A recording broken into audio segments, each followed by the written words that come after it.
Hello everyone, welcome back to my channel. Today we're discussing Oppenheimer, and yeah, I know, it was highly critically acclaimed and everyone seems to love it, but honestly, I know I'm going to ruffle some feathers with this one, but I think it kinda sucks. That's my today's hot take, and I'm sure it's a really unpopular opinion, but I have my reasons, so let's break it down why exactly I think Oppenheimer isn't the masterpiece people claim it to be. Oppenheimer was highly anticipated. My husband and I saw the trailer months ahead, and it looked so freaking awesome. Written and produced by Christopher Nolan, who has made some great movies, we really thought it was going to be a slam dunk. A few days before the release, we read that Nolan wanted viewers to see it in true IMAX to get the full movie experience. So we looked up where the nearest IMAX theater was, and although we have plenty of great theaters around, the closest real IMAX was about 2 hours away, which is just too far.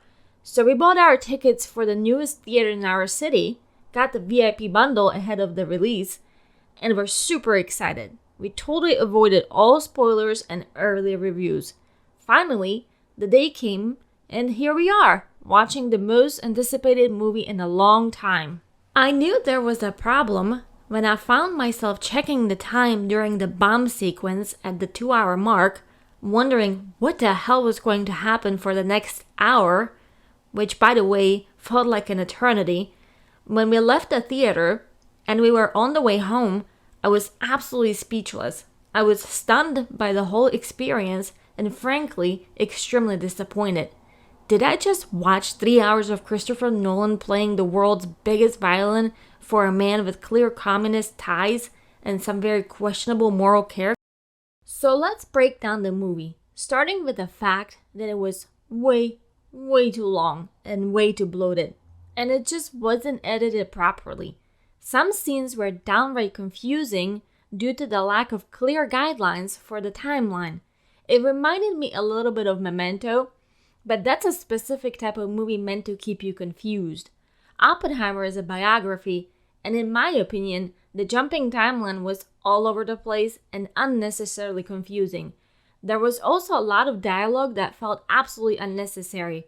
It seemed like every scene, every bit of dialogue, and every piece of information given to the audience was there just to show you how poorly Oppenheimer was treated and how much of a moral dilemma he faced throughout the whole process. And last but not least, the lack of any real action was very underwhelming. Why would Nolan recommend seeing it in IMAX? I don't think seeing it on a special screen would have changed my experience at all. Visually, the movie was well done, but it didn't feature any special effects that warranted a special screen. It simply wasn't the visual spectacle they tried to advertise. I don't know about you guys, but I also had a tough time hearing the movie, and I felt like I missed a lot of context. When I begrudgingly rewatched the movie to make this review, I preemptively turned on subtitles, which helped, but ultimately didn't make the movie much better. I don't understand why Nolan does this in his movies. If anything, it just leaves the audience frustrated because, at least from time to time, I kept getting lost in the plot due to not hearing certain things. I saved my biggest issue with the movie for last. I was born in the Eastern Bloc under communism, which fell right after I was born. I have first-hand experience with communism, and I despise it so much. That's why the whole apologetic narrative really stunned me. I haven't studied J. Robert Oppenheimer extensively outside of this movie and fact-checking a few things for this review, but starting with the fact that the Apple story at the beginning is true, I think Oppenheimer was a psychopath. So if you don't know, at the beginning of the movie, he gets mad at one of his university professors and decides to poison his apple with cyanide. When he wakes up the next morning, he realizes what he has done and rushes to the lab to retrieve the apple just in time before an unintended recipient bites into it. He grabs it and throws it away. There are multiple theories about this incident, and I have my own. From what I've gathered, this incident did indeed happen, though not necessarily the way the movie portrays it. That would give Oppenheimer conscience, which I think he severely lacked. According to sources close to him, They claim he might have exaggerated the story himself, though some say it wasn't cyanide but another type of poison. What we do know is that for what he did, he got in serious trouble with the school, faced significant disciplinary actions, and his parents had to smooth things over. So what I think happened is that he didn't just come back to throw away the apple, but rather got caught and it was a big deal. Now, please pause for a second and think about it. Our main character tried to poison another person. That is insane. Not exactly a great way to introduce our protagonist, so Nolan had to redeem this to make him likable. I really don't think this is how it played out in real life, so again, like I said, not a great introduction of Oppenheimer as a human being. Throughout the movie, there is this constant back and forth about the whole communist thing. Everyone around him was a communist. His lover, his brother, his close friend, many other associates, and also his wife. Although I'll give his wife Kitty the benefit of the doubt, since in the movie they mentioned that she did abandon the party and its ideas many years ago. Still, if it walks like a duck, quacks like a duck, and it hangs out with a bunch of communists, the movie keeps repeating that he never joined the party and tries to present the idea that he wasn't a fully committed communist. But come on, Oppenheimer was a smart guy.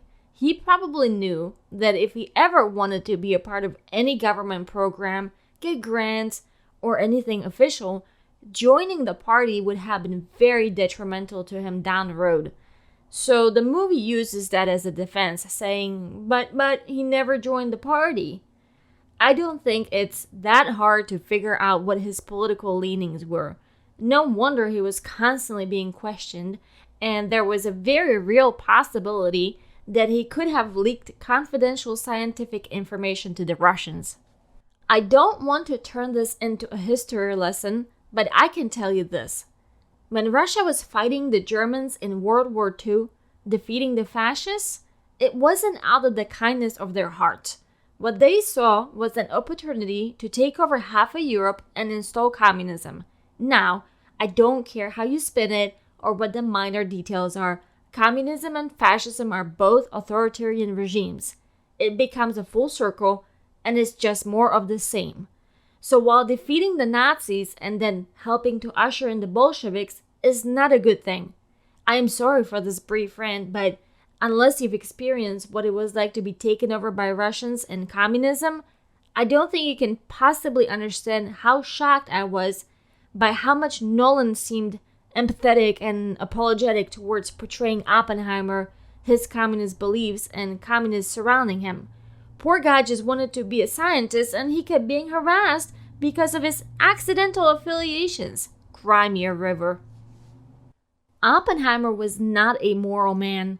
The movie just kind of glossed over the fact that his wife, Kitty, was married when they had an affair, and actually, they got romantically involved while Kitty was visiting Oppenheimer's ranch with her then husband, whom she later divorced to be with Oppenheimer.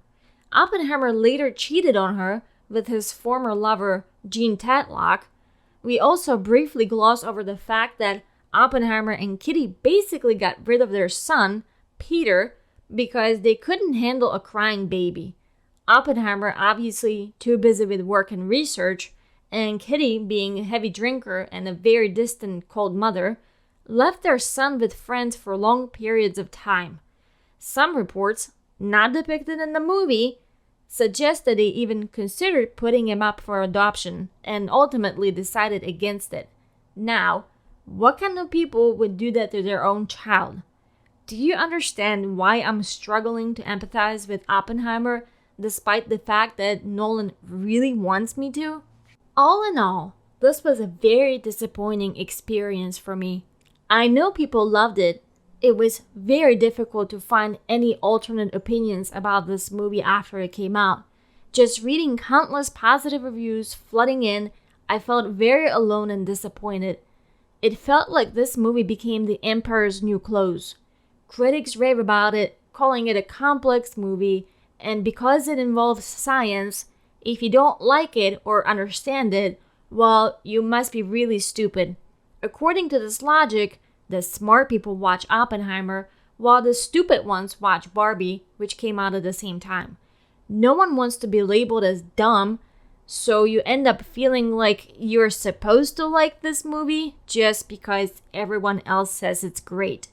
And with the media, academia, and critics still leaning left nowadays, I'm not surprised they also loved the movie and Oppenheimer for his beliefs. But honestly, the movie just comes off as pretentious, it's too long, and boring. Sure, it's about brilliant minds bringing a theoretical bomb to life, but that's not the whole story. It feels overly self-important at times. Some people think that if you're into science, you must be a genius and really smart, and we all know geniuses can never be wrong, right? I'll just leave it at that. Let me know what you thought of Oppenheimer, and if you enjoyed my unpopular opinion, please like and subscribe. Until next time.